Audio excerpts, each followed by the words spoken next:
Hello. I'm just playing with you. Maybe I'm going to have my little minnow join me on all my videos from now on. You know what I'm going to do? I'm going to hide him.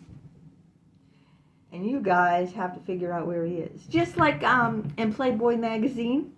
I used to love reading Playboy magazine. Where on the front cover, they have a bunny. You know, the symbol of Playboy is a bunny. And they'd have that hidden in the picture. And you'd have to guess. I used to love doing that. So I'm going to hide my little minnow. So, if you want to buy one of my books, I highly recommend this one. With Freud, good old Freud on the cover. Looking for Mr. Good Shrink.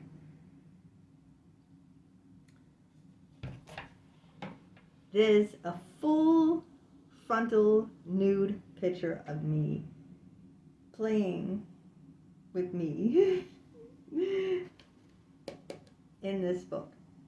Yes, they do allow you to put nude pictures in books. It's available on Amazon, and it has a 4-star rating by a psychologist. Yes, a very good psychologist. Not one of my psychologists. But it explains about my psychological journey and all the mayhem and craziness it's caused me. And it also goes into my OnlyFans. And these pictures that are in this book are taken from my OnlyFans. And yeah, they're one of the very few pictures left on the internet of me nude because I exonerated all the other ones. But I have to read you. I was doing online therapy with a psychologist out of the country at the time, and I have to read what he wrote about me seeing all these crazy shrinks. He literally said that all those shrinks who I thought were the lobster and champagne in my life were just, I can't say upped up people who shit and wipe their ass just like the rest of us. That's what this psychologist who I was doing, who is out of the country, I can't tell you what country he's in, but he's not in the USA. That's what he said about all these psychologists I was seeing. That they're just as messed up as the rest of us. And he was very true in saying that. So if you want to see me in the total doing, this is the book to get. And also this book goes through all my journeys of all my crazy Lulu shrinks, and it's 4-star rating from a psychologist that I wasn't friends with him. I was friends with his friend or something like, I don't know, but I don't know him personally. So he wasn't giving me a 4-star rating because he knew me or anything like that. But anyway, let's discuss this. How many people have been in therapy? And what has therapy actually done for you that you couldn't, And the reason why I keep coming on here and talking about this is because it can I really want to drill a hole in people's heads that, it can destroy your whole life like it has mine.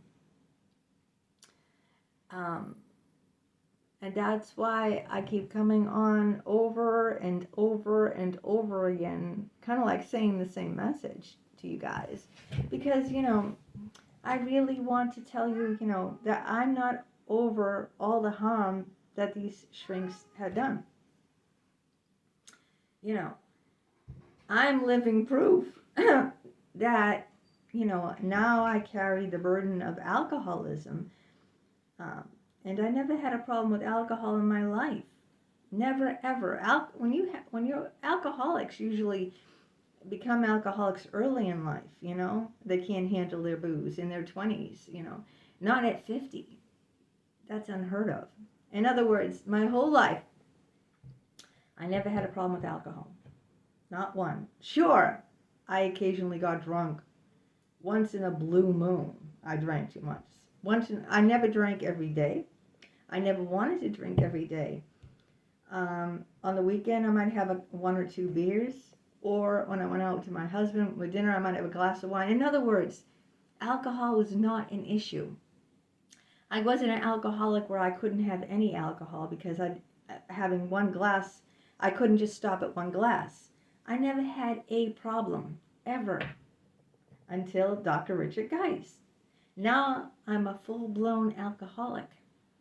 And the last few weeks I've been cutting back to 3 glasses of sangria, which is wine with fruit juice, 5 days a week. And 2 days on the weekend I drink vodka. Not a whole bottle, not a half bottle, but I drink vodka.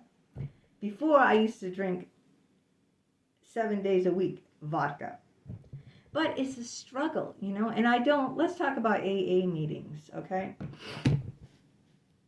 Let's talk about AA meetings. First of all, if you're like my son and you're an atheist, you don't want to go to AA meetings because they drill God in your head. Let go and let God. That's their motto. Let go and let God. So unless you 100% believe in God, you don't want to be in AA. Okay? They're strictly God. Nothing but. And I don't think God has anything to do, whether you believe in him or not, with alcoholism. I just don't. I don't think, like, you know how they say you shouldn't mix religion and state, or religion, what is it? Like, you shouldn't bring religion into, like, politics, or you shouldn't bring religion into schools, or you shouldn't bring, like, let religion be religion on its own. Don't bring it into other things, because, if people fighting alcoholism want to bring God into it, great, but don't force people, everyone to. You see what I'm saying? AA shouldn't force people into bringing God into it, and they do. I went to one meeting. I was open to the fact of, okay, I have an alcohol problem. I admit it. Let me try AA. I hated every minute, and I went with an open mind because I didn't know anything about AA, right? I heard AA helps alcoholics. I'm having an alcohol issue now thanks to my shrinks. Never had one in my life. But thanks to my shrinks that made me they literally made me crazy, I'm having an alcohol issue. So I said, all right, let me go. So the first thing wrong with AA is God. Okay? Don't push God's name in people's face. It's fine if you believe in God. I don't care what you believe in. If you believe in aliens, good for you. But don't push your shit onto me, okay? I don't push my shit onto you. I don't tell you what to believe in. You can believe in witchcraft. You can believe in anything you want. And that's cool. Kudos. But don't push your shit onto me, and I won't push my shit, what I believe, onto you. But if you're in AA, they push their shit onto you. You have to believe in God. You have to read from the Bible, their Bible, and it all talks about God. And it's like, it's, after all these meetings are in, church basements. I didn't come here. I hate church, okay? I'm going to tell you that. I hate it. And if you're an atheist and you don't believe in God, that shit is not going down, baby. That's not going to help you stop drinking. If you don't believe in God, or you believe something different, or even if you do believe in God, you don't want it pushed in your face. Second of all, they put, just like in Catholic Church, again, that's why I hate church. They bring a basket and you're supposed to put money in it. And if you don't, you feel like, you feel like you have to. If a basket's going around and everyone's putting money in it, don't you feel a little bit pressure to put money in it? I don't like that.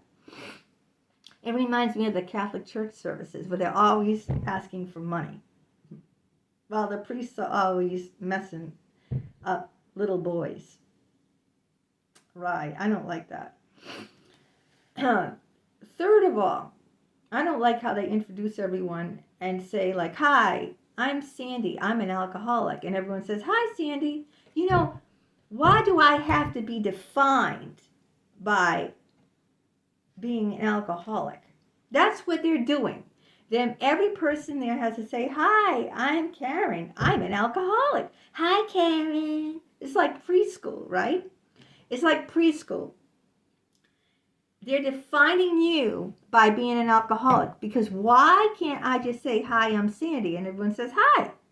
Why do I have to say, hi, I'm Sandy, I'm an alcoholic? You see? Do you see the difference? Already, you're slapped on with a label. A label is slapped on you. Don't like it. If I was running the AA, I'd get rid of the basket. I'd get rid of the God, the Bible they read from. Okay, there'd be no mention of God. If you believe in God, whatever, that's your business. Cool. Kudos to you. And I get rid of, everyone has to label themselves as an alcoholic. It's like I don't go in a meeting and say, hi, I'm Sandy. I'm a middle-aged woman. Or hi, I'm Sandy. I do pornography. You see what I'm saying? Or hi, I'm Sandy. I'm a borderline. Stop slapping labels on people, okay? You really, it's shameful, it's disgraceful, and why do people have to define themselves by that? Okay? Instead, if you want to go around the room, just say, hi, I'm Sandy, and everyone say, hi. That's cool. You don't have to say I'm an alcoholic. I hate that part. I hate every part of AA. I'm breaking it down for you. That's why I will never go to AA ever again. I honestly, I went with an open mind because I didn't know any of this. How could I know what they do? I never went, but I did go one time years ago. So that's another thing, the label. Another thing I hate is you can't have a drink. If you have one drink, you failed. Okay, so they start the clock off the day you have 0 drinks. So today, if I don't have any drinks, that's 1 day. If I don't have any drinks tomorrow, that's 2. Now, if I go a year without having any drinks, then I'm a year sober. Now, let's say one Christmas that they're giving out champagne at a family party or something. I don't know. I have 1 glass of champagne. You went off the wagon. Time to set the clock all the way back. You failed. That's bullshit, okay? That's bullshit. I don't think that's failure if I went a year of, not drinking or whatever, and I have a glass of champagne at a party, Maybe some people can't do that. Maybe that 1 glass of champagne will set them back to drinking heavy every day. Okay, I get that. But that's not the same for everyone. This all or nothing. Either, you can't drink 1 drop in AA. If you drink anything, we set the clock back and you have to start all over again. You have to say, oh, now I'm just 1 day sober. 1 day, yeah. Back at 1 now because I had 1 glass of champagne at a Christmas party.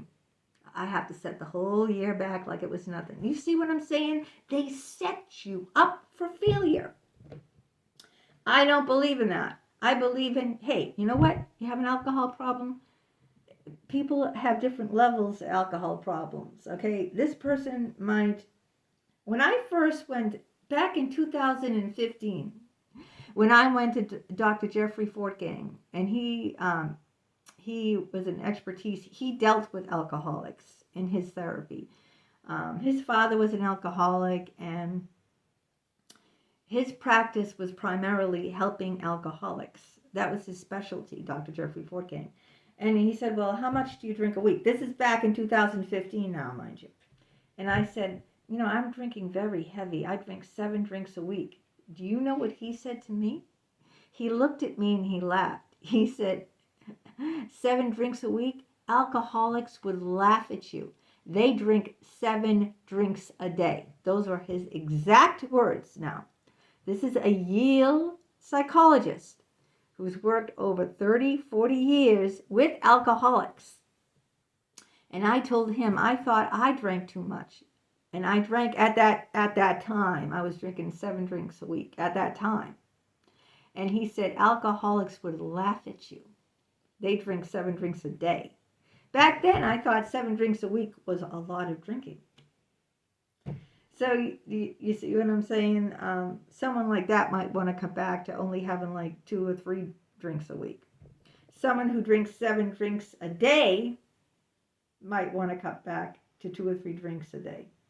Instead, you see, it's all different. It depends on where you are. But AA doesn't notice you as an individual. You're not an individual in AA.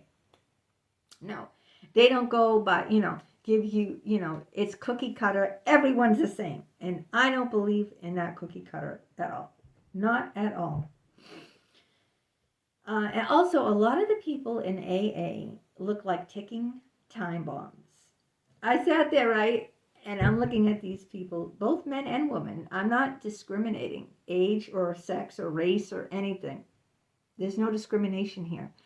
Those people there look like ticking time bombs. They look like they were going to detonate. They were really, And I'm looking at them and I'm saying, Jesus, this is what going off alcohol looks like. First of all, they were, resentful. They were angry, really angry people. It looks like they hated their life, They weren't happy. Hey, I'd rather have a couple of drinks and be happy than be these people, okay? I'm not kidding you. They looked like ticking time bombs. Do you ever notice if you knew someone with a big chip on their shoulder, right? It's like they're just waiting. Come on, man. Come on, knock it up. It's these kind of people, the humongous chip on their shoulder, like you're afraid to say anything, It's like, okay, yeah, whatever you say. Ticking time bombs. So I left that meeting and I looked at them and I said, never again am I putting money in a hat. Never again am I calling, oh, let go and let God. Never again am I going to say those words. Never again am I going to read from a Bible. Never again am I going to stand up and define myself as an alcoholic. No, because I'm me. I'm not just like a mother or an alcoholic or whatever, a borderline. I'm not going to slap a label on and say, hey, everybody, I'm an alcoholic. Hey, everybody, I'm a borderline. I'm not going to stand up in a room and define myself as just one thing. Because guess what? I'm like a multifaceted diamond. Faceted diamond? I always get it wrong. No. And guess what? If I, cut back my drinking, I'm proud of myself. If I want to go out and have a drink or two, guess what? F you, AA, I'm going to do it. You ain't going to tell me what to do or set the clock back or like I'm a failure because I go out, and have a drink or two because I can handle my liquor. I'm just saying if that was the case, Yeah, and no way. I hated it. So I tried it. And I said, never, ever, ever again will I ever go to AA. I'm not saying like all groups are like that. That's how AA operates. So all AA is like that because I talk to other people.